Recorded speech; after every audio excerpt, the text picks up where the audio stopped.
বন্ধুরা, ভিডিওর শুরুতেই বলি আজকের ভিডিওটি একটি স্পেশাল ভিডিও, যেটি আজ আমি তৈরি করেছি আমার এবং আপনাদের পরম পূজনীয় বাবার উদ্দেশ্যে।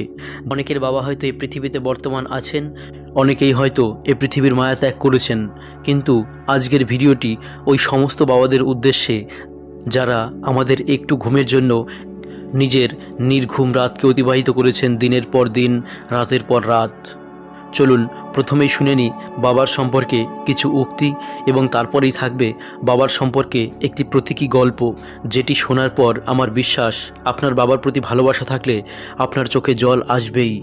তাই ভিডিওটি যেহেতু স্পেশাল, আপনার কাছে একটি অনুরোধ, আগে ভিডিওটিকে একটি লাইক করে এবং সাবস্ক্রাইব বাটনটি প্রেস করে আমাদের সঙ্গে থাকুন। একজন বাবা তার সন্তানকে ঠিক সেভাবে ভালো মানুষ হিসাবে গড়ে তুলতে চান যেভাবে তিনি নিজে ভালো মানুষ হতে চেয়েছিলেন।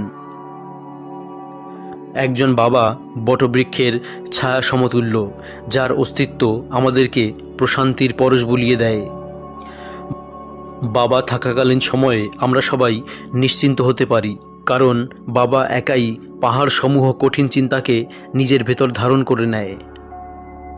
হতে পারে একজন পিতার ভয় এবং কান্না অদৃশ্য, কিন্তু তার দেওয়া শক্তি একজন সন্তানকে আরও বেশি উজ্জীবিত করে তোলে। একটি পরিবারে একজন পিতা আসলে আলোকবর্তিতার মতো, যার ছড়ানো আলোতে একজন সন্তান আলোর পথে পরিচালিত হয়। বাবার ঘামে ভেজা শার্ট আর ছেঁড়া জুতো কখনো পুরনো হয় না, এই শার্ট আর জুতোর স্থায়িত্ব বাড়তে থাকে। এই পৃথিবীতে প্রতিটি বাবার কাঁধ তাদের সন্তানের জন্য এক বিরাট আশ্রয়স্থল।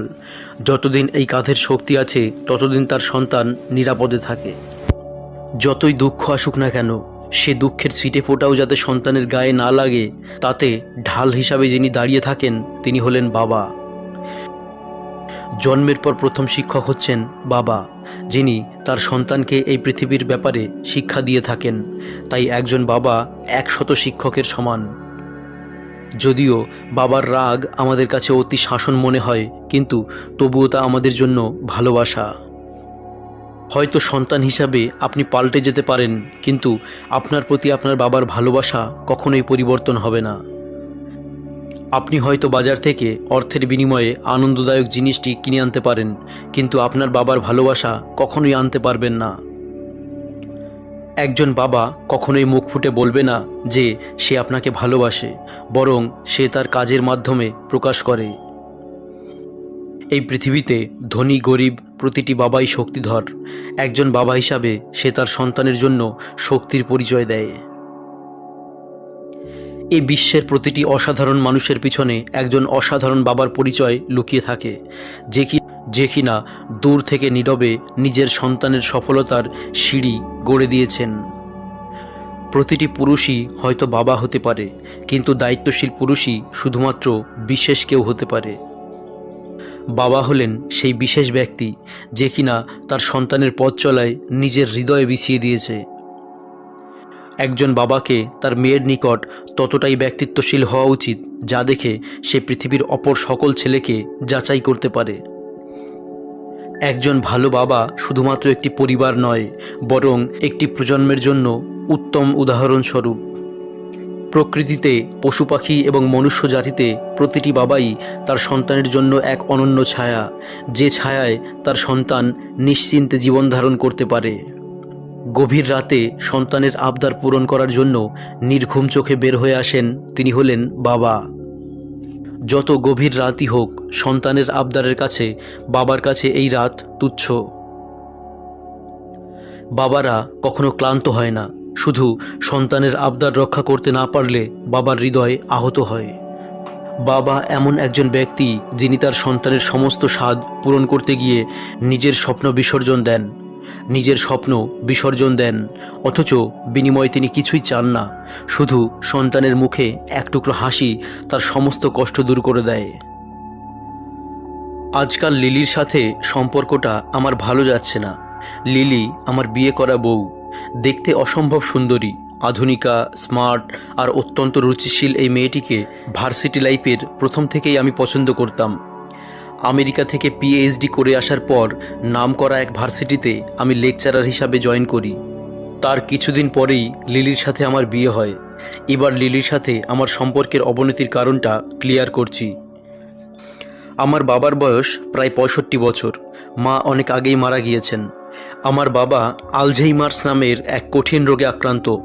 এই রোগে আক্রান্ত হলে মানুষের হিতাহিত জ্ঞান থাকে না, কাউকে চিনতে পারে না, ঠিকমতো কথা বলতে পারে না, সব কিছু ভুলে যায়।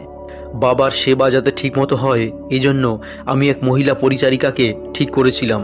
গুরুত্বপূর্ণ এক সেমিনারে যোগ দেওয়ার জন্য আমাকে কয়েকদিন ইন্ডিয়াতে যেতে হয়েছিল। এই সময় আবার ওই পরিচারিকার ভীষণ জ্বর হয়। কাজেই আমার বাবার বাথরুম পরিষ্কার করা থেকে শুরু করে ভাত খাইয়ে দেওয়া পর্যন্ত সব কাজ লিলিকেই করতে হয়। ইন্ডিয়া থেকে বাসায় আসা মাত্রই লিলি আমার সাথে প্রচণ্ড ঝগড়া করা শুরু করলো। তল্পা গুছিয়ে সে বাপের বাড়ি চলে গেল। যাওয়ার আগে আমাকে একটা কন্ডিশন দিয়ে গেল, তার সাথে যদি আমি সংসার করতে চাই তাহলে আমার অসুস্থ বাবাকে বৃদ্ধাশ্রমে রাখতে হবে। আজ বাবাকে বৃদ্ধাশ্রমে রেখে এলাম।